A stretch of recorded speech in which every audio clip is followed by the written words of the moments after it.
Good day, ladies and gentlemen, and welcome to our motivational mini-series. Godfrey has been described as an experienced, engaging, and energetic speaker who loves to speak and who speaks with love. Ladies and gentlemen, I present to you Justice of the Peace, chartered financial consultant, author, consumer advocate, motivational consultant, and television show host, Dr. Godfrey E. McAllister.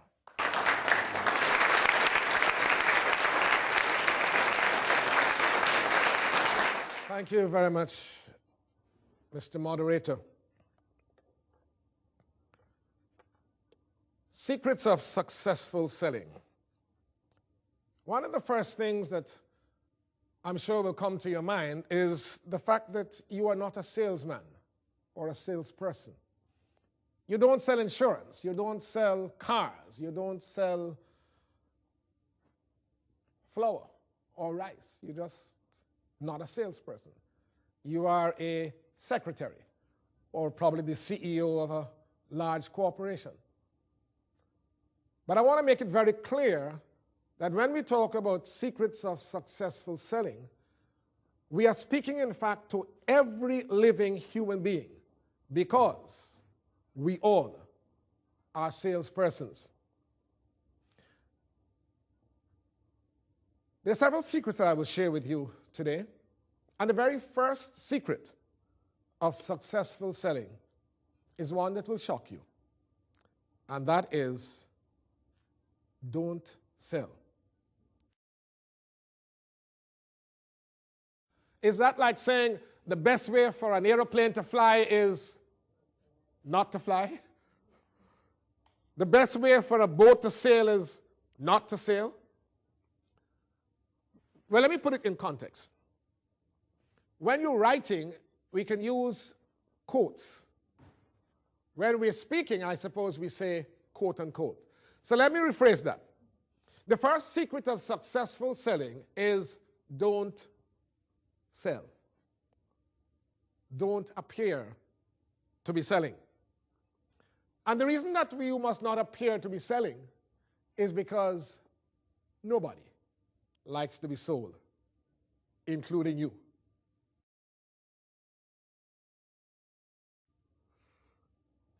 The second secret of successful selling is satisfy the curiosity of the person you are addressing or the persons you're addressing initially. Satisfy their curiosity initially.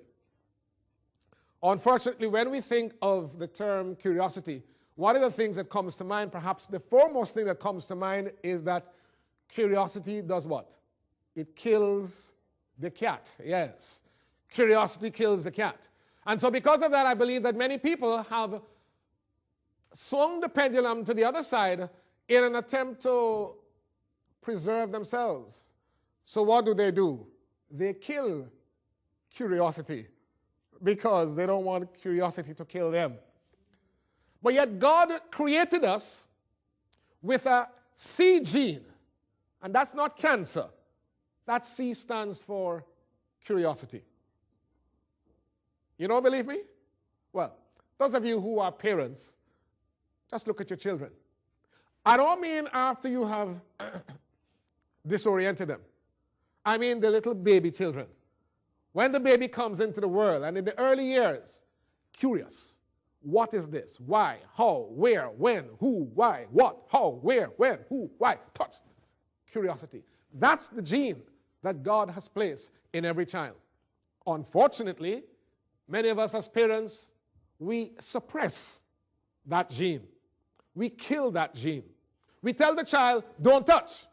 We tell the child, you're asking too many questions. We say to the child, don't do this, don't. Why, when, what, where, how? That's what the child says. You say, go to the corner, you're rude, out of order, how dare you? And what we effectively do is stifle and ultimately kill what God has created and what God has placed on each and every one of us to guarantee our success in life. So the C gene, or the curiosity gene, is that gene which Albert Einstein says that he's surprised that when a child survives the educational system, a little bit of curiosity is still left in them. But I believe that even if just a little, we all have some curiosity left within us. So when we are selling, what we must do at all times is appeal to that C gene in the person that we are directing our attention. Now,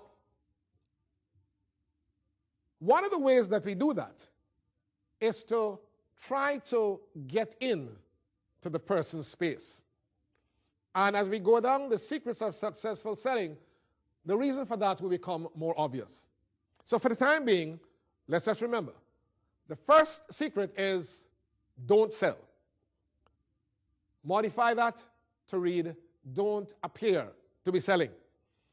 The second secret is satisfy curiosity, and remember that I said initially, and you'll soon see why that's important.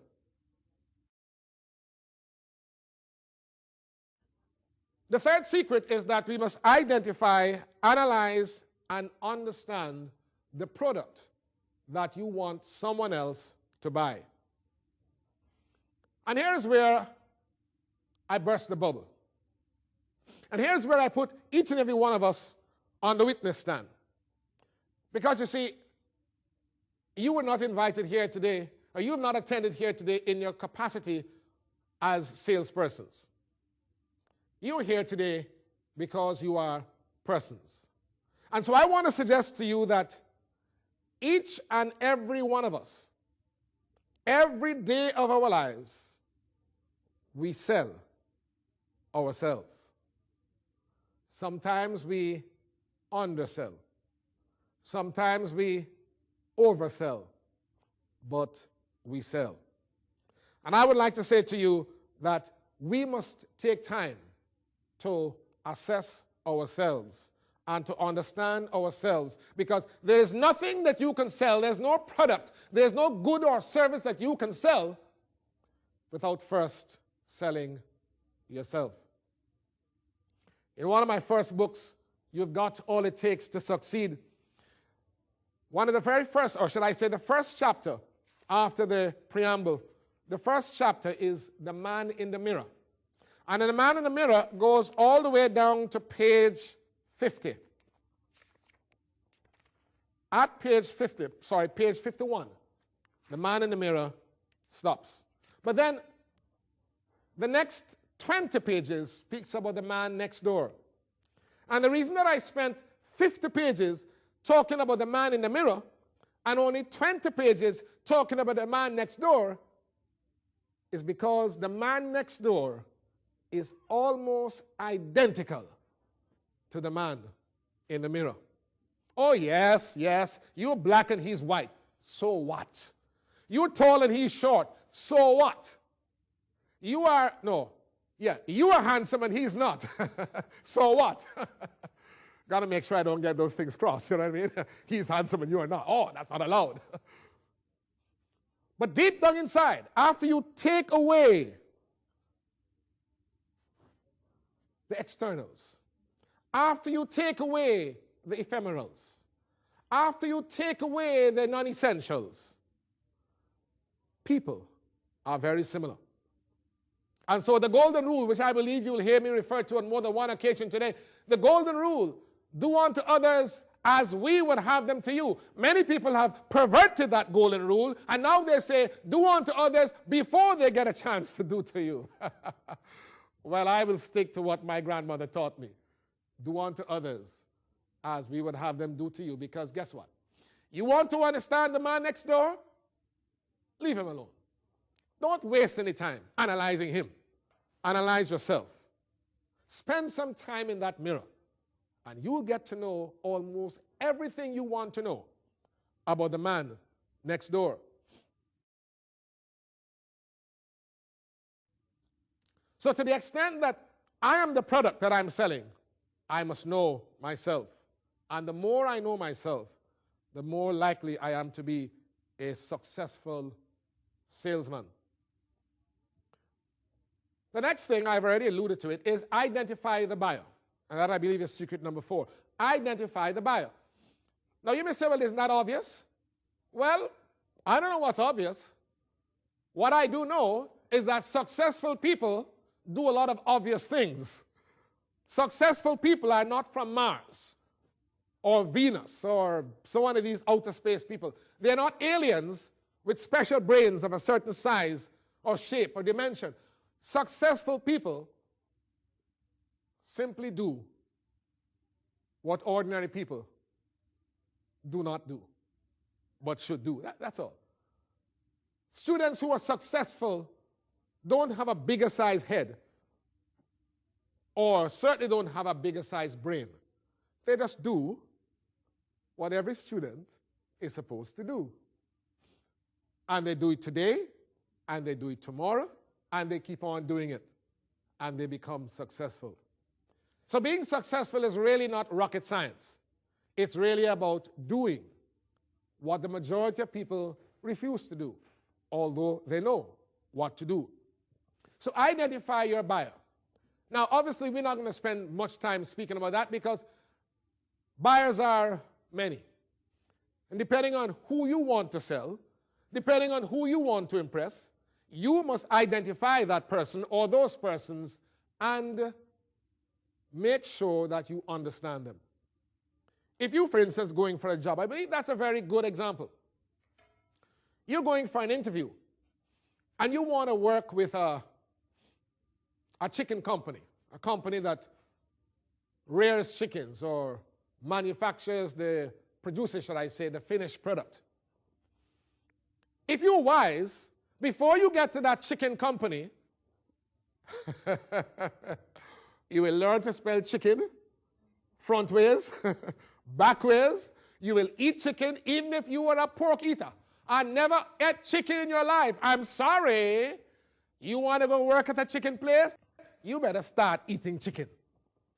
And you better start developing an appetite for chicken. If not, go and work at the pork shop.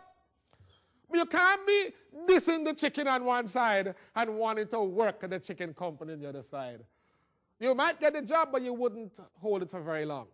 For very soon, your disdain of chicken will rise to the surface. You might fool the boss the first day, you might fool him the second day, but very soon, when your guards are down, something will happen in an unguarded moment, and you will say something bad about chicken, because deep down inside, you don't rate chicken. So, when you are trying to sell something, and now we are pretty much zeroed into selling ourselves. We're talking about an interview. Make sure you know everything about the company. Let's stick with the analogy of a chicken company. If I'm going for a job, if I'm going to be interviewed for a job at a chicken company, I will make sure that I take a week, not less than a week. I will read all the newspaper articles about that particular company. I'll do all the research. I'll know who the chairman is, who sits on the board of directors. I will get as much information as possible. I'll go on the internet, thank God for the internet, and I will study how they, not make chicken, how they rear chickens and how they make the finished product. I will study everything in my power about chickens. But then because I'm smart, like all of you are, you think I will stick to that company? No! I will go and study the competition.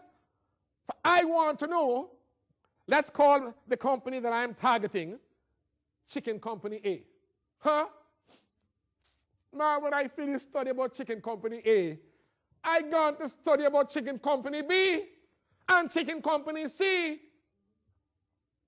Because when I get into that interview, I am going to impress the socks off of whoever is interviewing me. From when I finish, tell them about their chairman and about their board of directors. some little ordinary person interviewing me better don't ramp with me because they might have to answer to the CEO. I strike fear in their hearts. When we come to conquering through creative communication, remind me to go back to that particular illustration if you are in that seminar. I want to know what market share company A has. What market share do they enjoy? Are they the number one company? If not, why? What recommendations would I make to help them to be? Could you imagine somebody comes to you for a job and your market share is 10% and your competition has 20% and 30% and the person that comes for that job begins to tell you, look, I know that this company presently enjoys only 10%. But my research tells me that there are several things that you can do that you have begun to do. Don't embarrass them. But probably you need to do a little bit more of it. And in 2 years' time, by doing A and B and C and D, you can effectively begin to close the gap between yourself and a competitor. You want to tell me I don't get that job? I've gotten that job. I've gotten that job 1,000 times, and I raised the pay before I even joined the company. You know why? They don't want me to get into the hands of the competition. I'm a dangerous weapon. I'm armed and dangerous. I'm bad stuff if I get into the hands of the competition. So they're going to grab me with open arms. I think I'm giving two lectures, two topics in one, because conquering through creative communication is all about that. But let's get back to secrets of successful selling. And remember, the buyer is the person that you're trying to sell.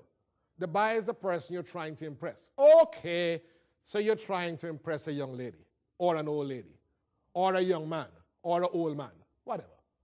All right, you're selling yourself. You want to sell yourself. Well, I'm not telling you who you must sell yourself to, you know. But you having decided to whom you want to sell yourself, the principles apply. Because remember, we're trying to avoid using the word sell because we said don't sell. So we're going to say identify the person that you wish to buy. Okay, so we're saying the same thing some other way. So identify the buyer. That's secret number 4. Don't sell, or at least don't appear to be selling. Secret number 1. Satisfy curiosity, and I emphasize, initially. Secret number 2. Identify, analyze, and understand the product you want to be bought. In every case, it is me. It's you. Identify the buyer. Secret number 5. At least 2 products must be bought on all occasions. Whatever it is that you're selling, if it's a book or a pen or a service or whatever, plus yourself. And of course, I'm not sure if this is secret number 6 or 7, but the next secret is whenever you are selling something, as you recall, there are always at least 2 products you're selling. The book and yourself. The pen and yourself. The service as a medical doctor and yourself. Imagine you going into a doctor's office and the nurse is dressed in white and looking very well, professionally put together. And she does an excellent job, and then a scraggly man walks in, you know, beard all about the place and not smelling too good, and a little bit of rum on his breath, you know, and I walk and I say, "Hi, nurse. Any patients today?" What do you do? How fast? Out of there, man. I don't care how many years of experience he has. He ain't touching me. I'm sorry. The other one might kill me, but at least I wouldn't know. He's not going to touch me because he has sold himself. By the way, we always sell ourselves. It's not that we should sell. We always sell ourselves. The key is to make sure that when we sell ourselves, the other person buys.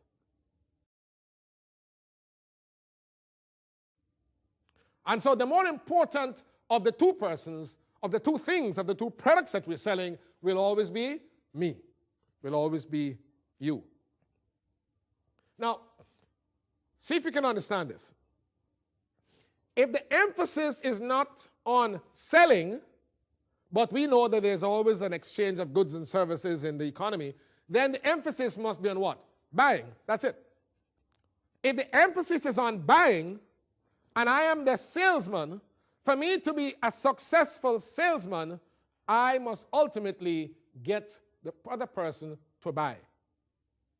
What that means is that I then take the focus from myself and from my needs and from my wants and from the fact that I might be hungry and from the fact that I can't pay my light bill and from the fact that I really want to make this sale today because I have to make the car payment.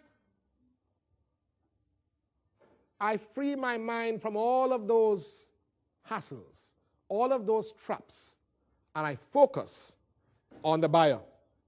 I guarantee you it will pay off. I remember when I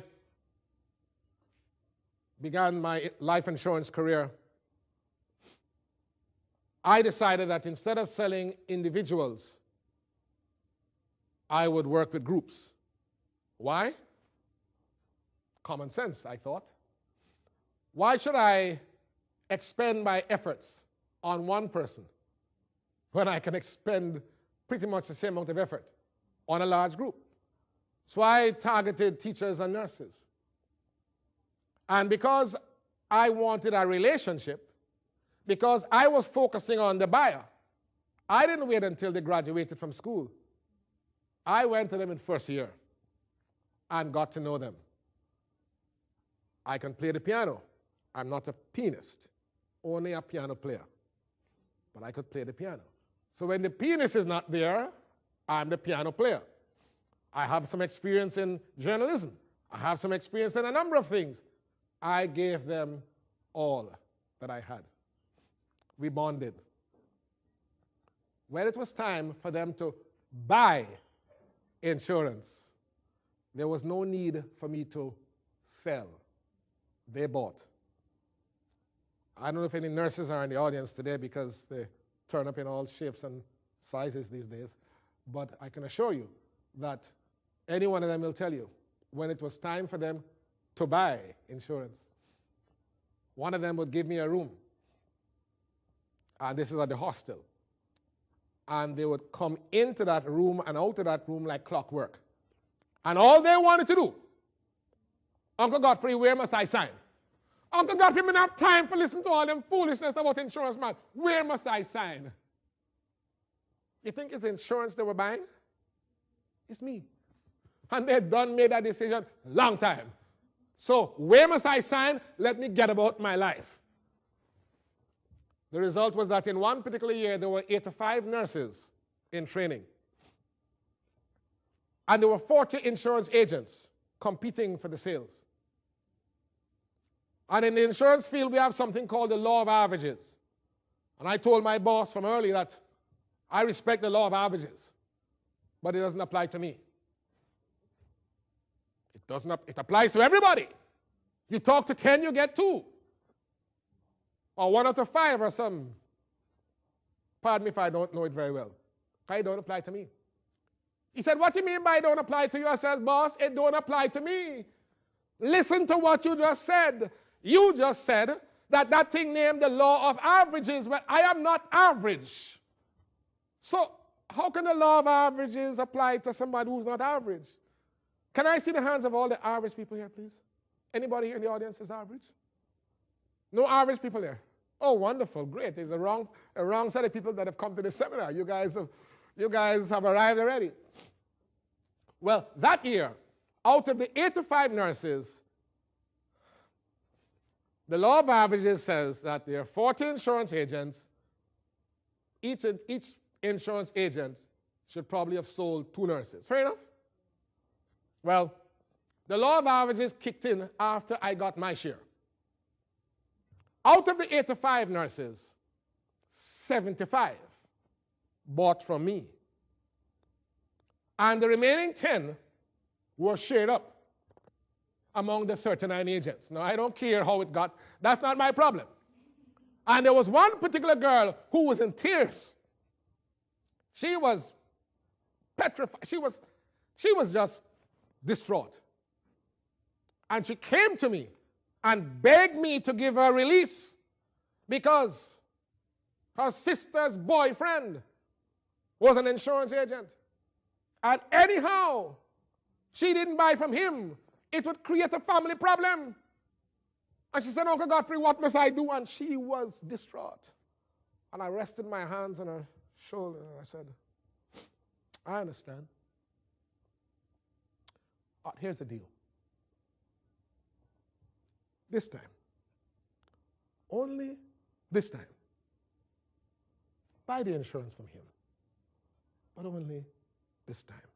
I understand. And I could see the load that fell off of that lady's shoulder. She wept some more at that point and was so grateful to me for having released her from the yoke that she had placed herself under. Not me.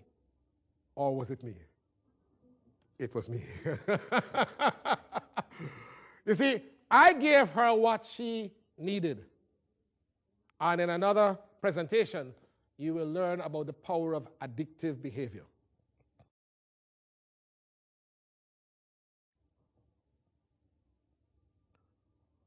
Practice the golden rule. The golden rule says, do unto others as you would have them do unto you. We have got to appreciate that the way to prosperity and the way to success is strewn with people like ourselves on both sides. We've got to understand that the dreams that we want for ourselves, the dreams that we want to achieve, the goals that we want to achieve, we cannot achieve them by ourselves. In Jamaica, and I'm sure in other parts of the world, there's something that says, one hand can't clap. Let me see you. Is there anybody in the audience who can disprove the rule? One hand. Could you just raise one hand and try clapping? Anybody want to try? Just try.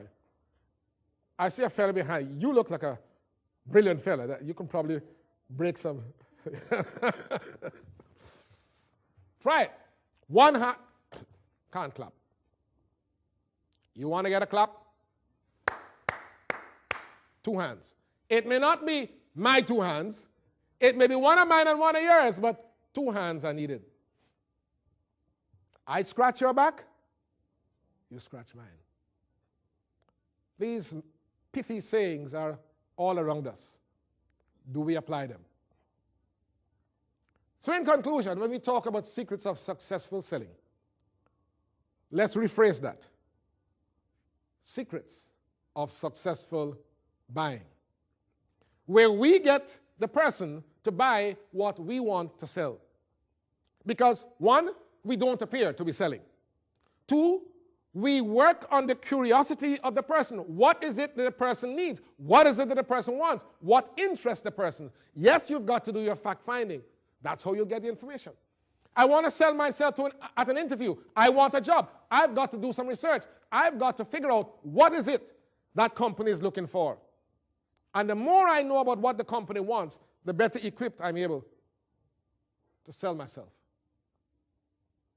Identify the buyer. Know everything about the buyer. Remember that when we're selling, there are at least two products that are being sold. Whatever the product is, a pen, a book, a service, whatever it is, plus yourself. And of those two, you will always, by far, be the more important. And the very last secret I want to leave with you is this. Satisfy needs. Remember I said satisfy curiosity, and I kept on emphasizing what? Initially. Remember that? That's how it begins. But ultimately, satisfy needs. You know what that means? It means that When I'm finished working on those girls for 2 years, I was literally irresistible. They would have had to buy anything that I wanted to sell them. They would have had to buy all the insurance that I wanted to sell them. But the record books will testify that I never sold even one of those girls $1 more than I believed, in my professional opinion, was what they could afford. In those days, there was a correlation between income tax and the amount of insurance that you bought.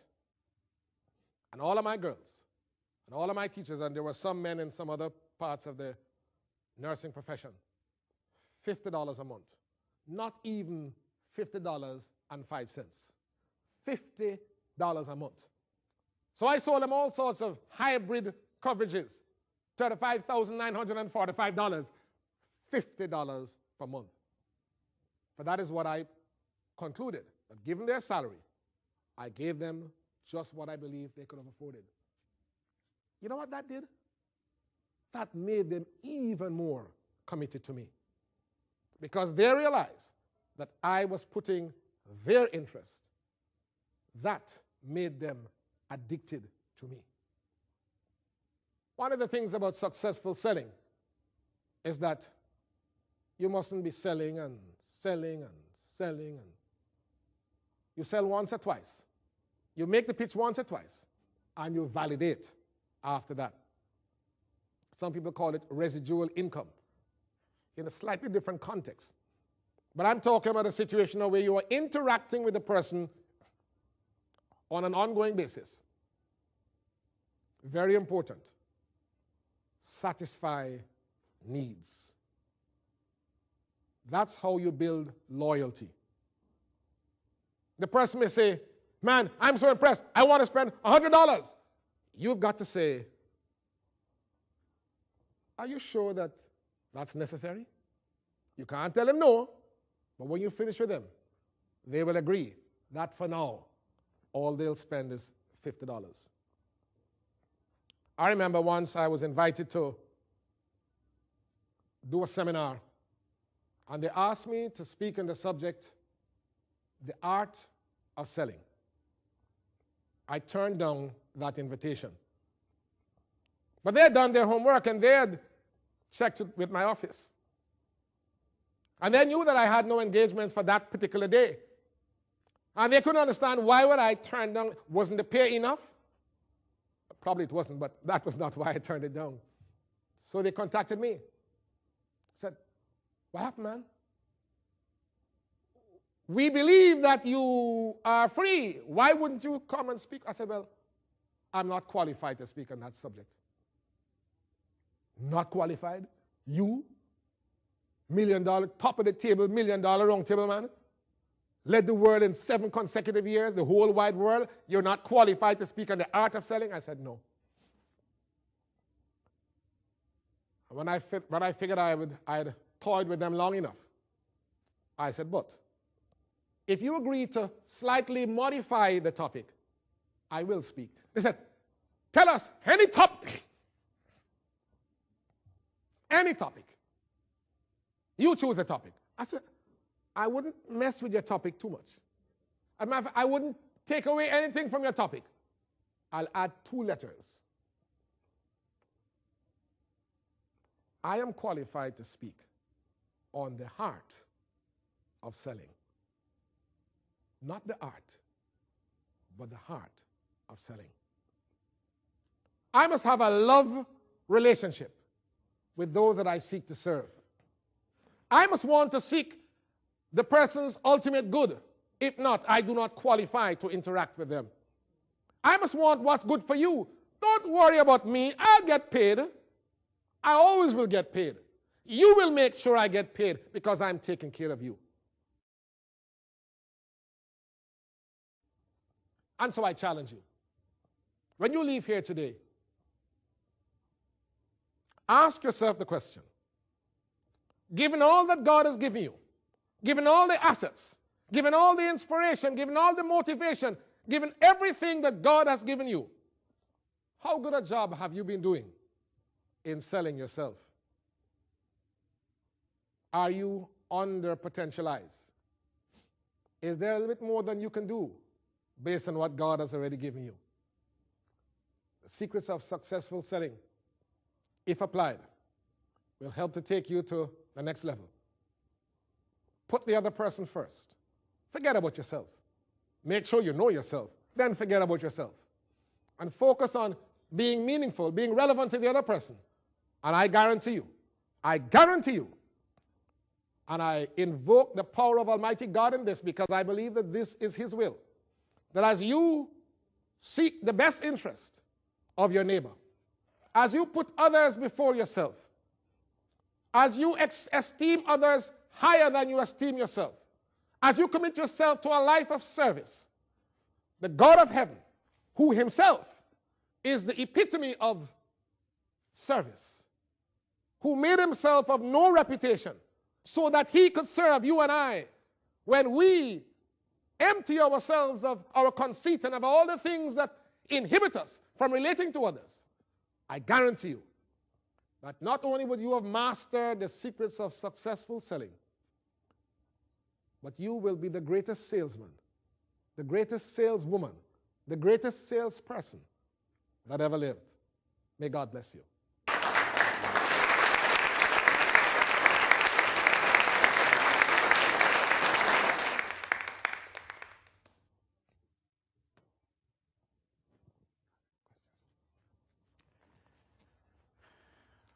Ladies and gentlemen, I really want to thank Godfrey for that insightful, engaging, and energetic presentation.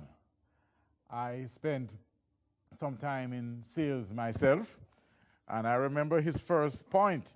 He said, don't sell. Don't appear to be selling. One of the prospects that I visited, when I entered his office, he showed me a little plaque that was on his desk, and it had the words that said, "We shoot every third salesman.